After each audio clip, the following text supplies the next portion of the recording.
Hello world, this is Shruti Pandey and today I have with me Federico, who is the co-founder of Abstracta, and it's so good to finally have him on my podcast. He's a real good person, a gem of a person and a dear friend. And I'm really grateful for you to give me this time of yours, Federico. Thank you so much. Thank you for having me. A pleasure for me too. So, if you've seen the format, I have created 3 questions for you. So, let me know if you're okay with it and we can start off with the questions. Yeah, sure. Okay. So, my first question for you is you're not a native English speaker. So, does that impact your work life, or how does that impact your work life? I can't believe you noticed. I mean, yeah, of course, I have a strong accent, and it affects in the way you typically have to make a bigger effort than when I speak in Spanish, right? So I think this is one of the main issues I would say with that. For example, I recently attended a conference, an in-person conference for the first time since the pandemic started, right?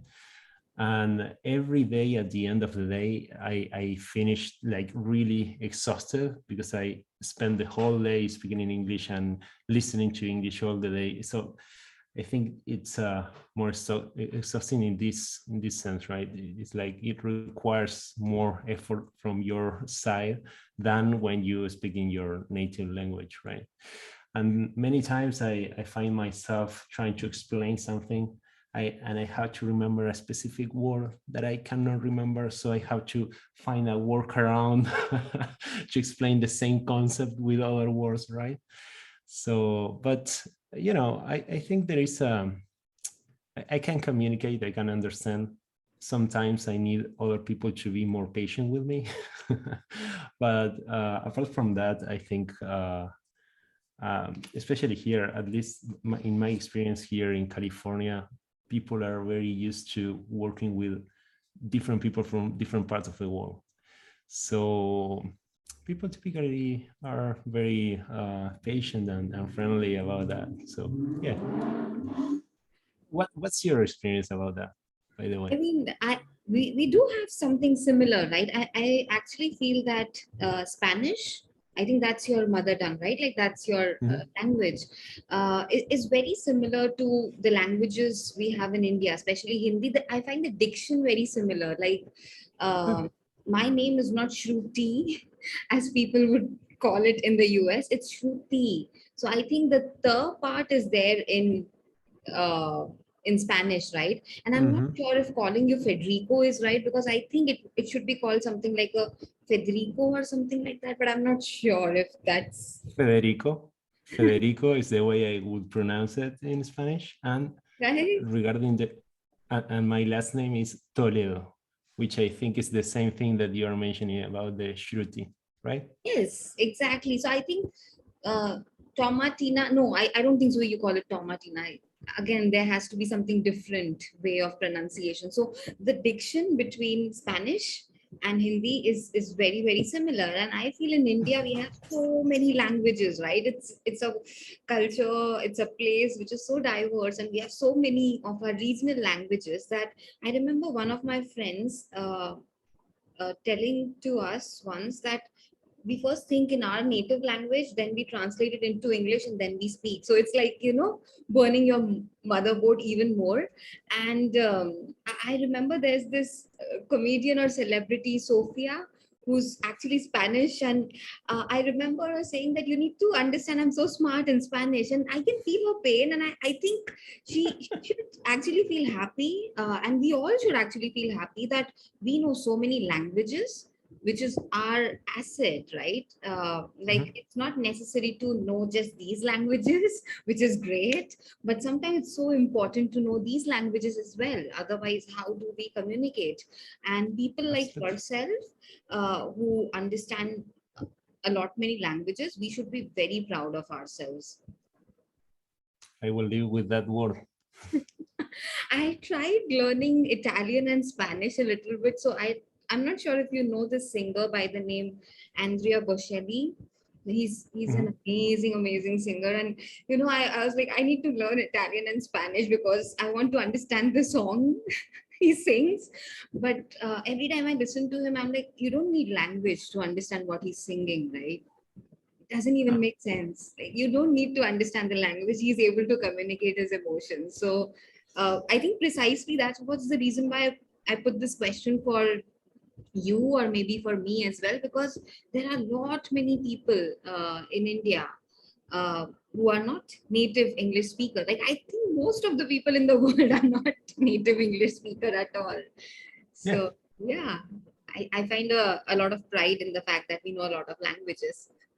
Yeah, and I really like what you are doing here, which is trying to encourage more people, maybe even though they are not English native English speakers, to go outside and speak at the conferences, share articles in English, have a conversation over a podcast or something like this, because it's a way to gain visibility.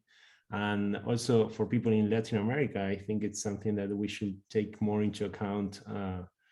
To show that there are many very talented testers or professionals in Latin America as well, but maybe they are not easily to find from the northern countries, because if we only share content in Spanish, in our case, it's not easy for the people here to find us. So yeah. I get it. No, it totally makes sense. And I hope we are able to solve this situation for all of us. But Or let's see. to motivate a few. With that, I will be happy. All right, all right. With that, moving on to my second question, because we have talked quite some time since the past year, and I understand what amazing work you're doing for your community, for the place where you belong from. And I mean, I see your profile that you've been a teacher so many times, and you've done such great things, and you spent like almost 12, 13 years with Abstracta. I genuinely wanted to understand, how did Abstracta happen for you? Hmm. We One of my partners and me, we were working in another company doing some test automation, performance test automation, right? And it was for a particular platform, like a low code platform called GenXus. And we were using something like a traditional test automation tool. And the problem is that this low code solution generated Java code. So the programmers were working in a very high abstraction layer. And from that models, the GenXus generates Java code. And we were automating at this level of abstraction, right? So every time we find a bug or an issue or something to modify, the developers here modify something, regenerate the code, and our scripts were all broken, right? Oh, okay, yeah. So we came up with the idea of building a tool with the same level of abstraction, who could understand how the code was generated and make it easier to maintain the test automation, right? So that's how we started to prepare a prototype, and that's how we decided to start our company based on this particular product. But after, and I'm talking about 14 years ago, right? Oh, When yeah, testing and test automation in particular was not that popular, right? I Now understand. now it got more attention and more Yes. credibility, or more, there are more, most of the companies now can see the value on testing. But 15 years ago, it was not the case. You have to convince to speak to CTOs or to the developer to do testing in order to improve quality, reduce risk, and everything, right? And well, but the thing is that with this product, we started the company, and then the companies, our customers, started to ask us for help. So we ended up pivoting the company to service oriented. I mean, to providing software testing services. which was our expertise. So now we are a team with more than 140 people, distributed in the States, Chile, Uruguay, and there are a few people traveling the world or in some other places, but most of us are in those three countries. And we focus on that, on providing services specifically in functional testing, test automation, and performance testing, but we also do security, accessibility, usability, and everything related to quality, basically. Yep. That's maybe summarizes the first steps of the company, let's say. That summarizes it so beautifully and so genuinely and briefly, that how you made this happen. Because I genuinely agree with you on the fact that 10 years before or 11 years before, people either didn't care about test automation or weren't aware of test automation. Because I remember I started back in 2011 and there was not much awareness or talks or communities or anything which is happening these days with respect to testing. So I think we have come a long way. And my third question for you is on similar lines.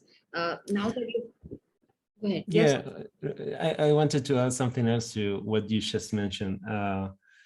Communities, I think it's something that really changed the game for the industry, because we started the community with some other companies in Uruguay. We started a community called Testing UI, right? Testing Uruguay.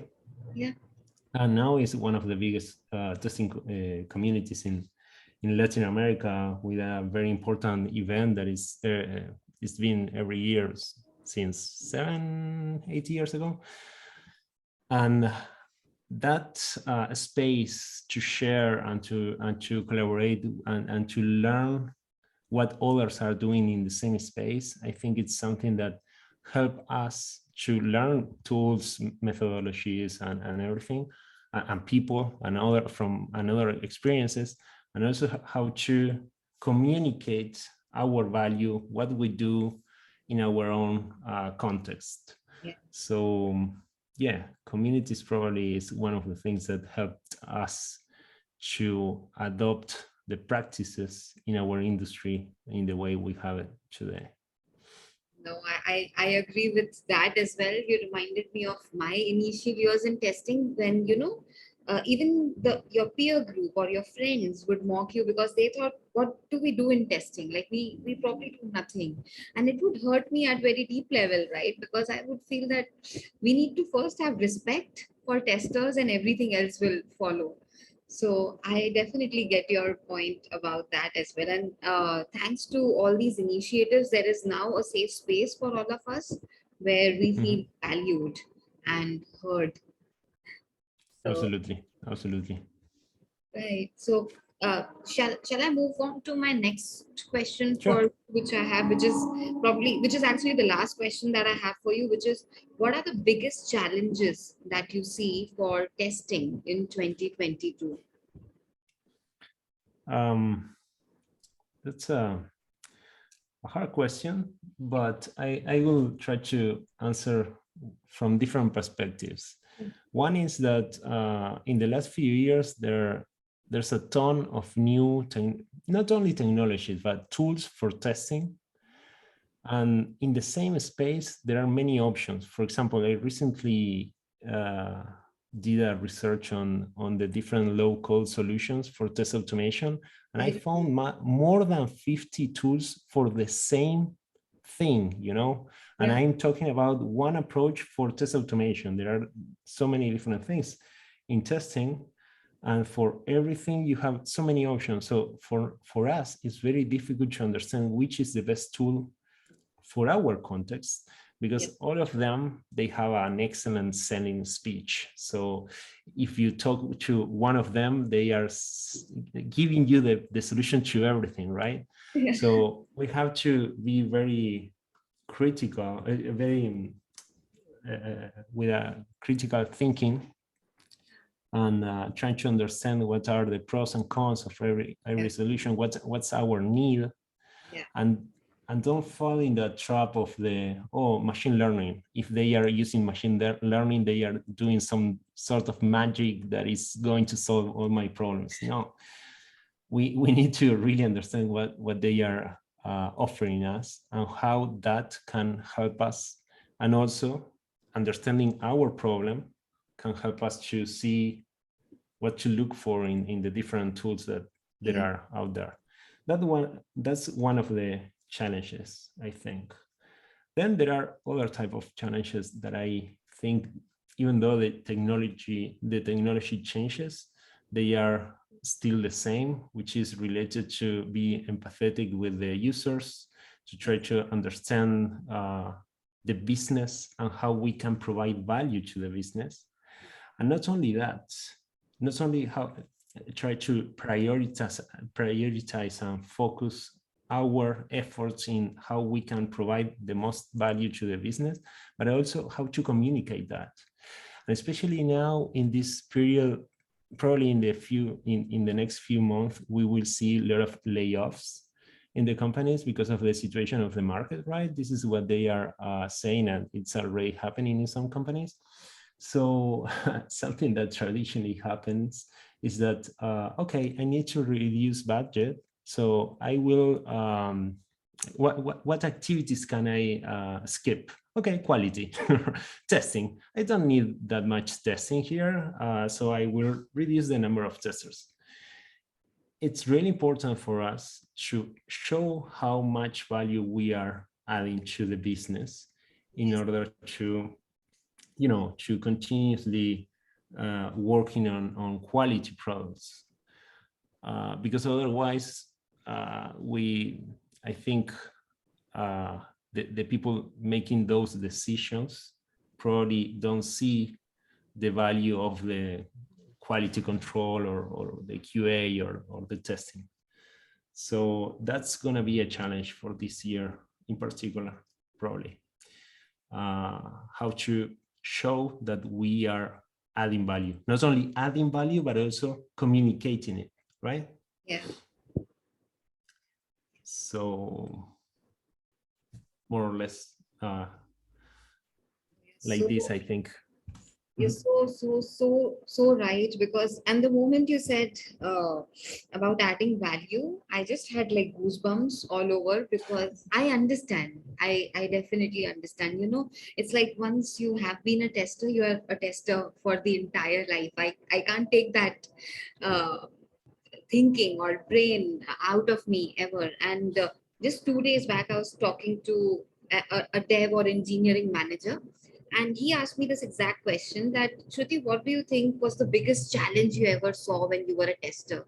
And I told him exactly this. It's about the mindset. Like, people think, what do testers do? Like, do they ever do a real job? Like, be it manual, be it automation, whatever. And that has been the biggest challenge. And it actually hurts that we are in 2022 and we are still talking about that. And even about choosing, the right tool that you talked as the first part. I resonate with that, because back in 2014, I was working with Capgemini. So we are a part of, the services group, and I have a client which is US based insurance company. And my manager tells me, Shruti, we need to do a proof of concept for responsive web design testing. Before that, I had never heard of responsive web design testing back in 2014, when people don't even care about testing. Yeah. And I was very happy, right, to do a POC on this.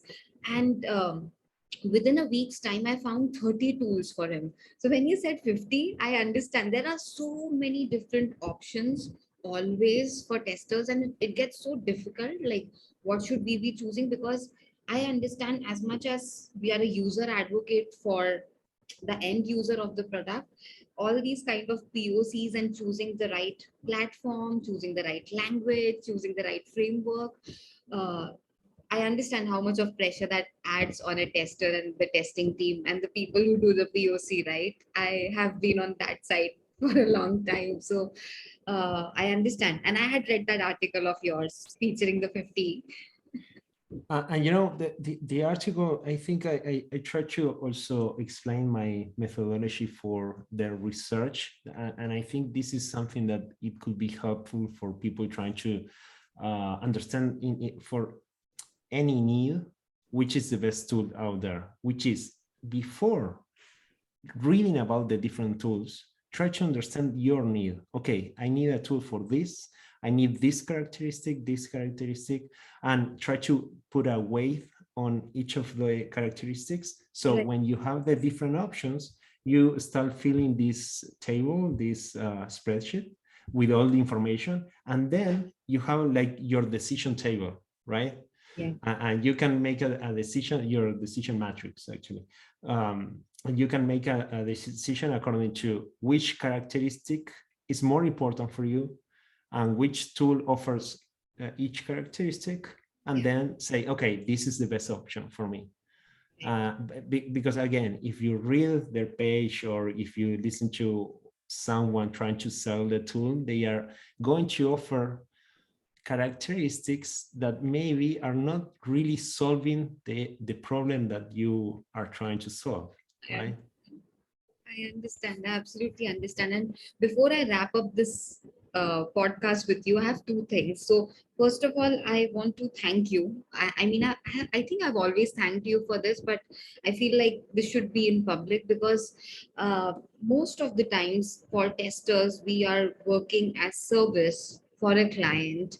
And I remember one of your latest posts on LinkedIn, which was about human resources and how resources can be exploited and stuff like that, and I had commented on it, and I feel very very highly about that topic. And I see you not just now but since all the year that I've been in touch with you, that you have been a great leader for taking everybody under your wing and thinking about them, because like you said, there's always a time of great resignation or layoff or whatever that might be, but being so considerate about your people, I don't see many leaders doing that. So thank you so much, Federico. We actually need more leaders like you, genuinely.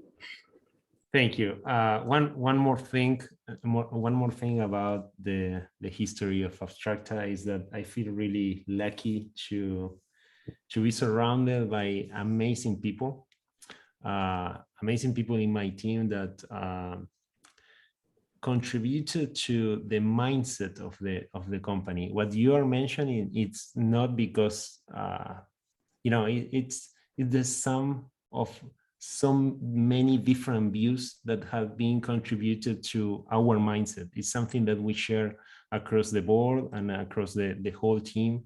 And it's one of the things that I really appreciate more about Abstracta and the community that we are building there. And I also, I'm very thankful to be surrounded and collaborate and have these conversations with people like you that, by having these conversations and appreciating these type of things is another way to promote this mindset and these values. So also thank you to you, Shruti. I'm glad I could do that for you, but genuinely, I've never seen a humble co-founder like yourself. And before I do the final thank yous and everything, do you have any parting thoughts for the people who would be listening or watching this? Then please feel free to go ahead. Yeah, related to, again, to communities. Try, if you are new or if you are an experienced tester, I think one of the things that we can do in order to not only grow yourself, but also help others to grow is reaching out to any of the communities you are close to and try to contribute and help others, because also that's one of the best ways to make an important progress in your career, in your leadership skills and in everything. So I would like to share that. Thank you so much. Thank you so much, Federico. This conversation means a lot to me, and I hope people find some insights and wisdom and are able to put this to use. So, thank you so much. It means a lot to me. Thank you, Shruti. A pleasure.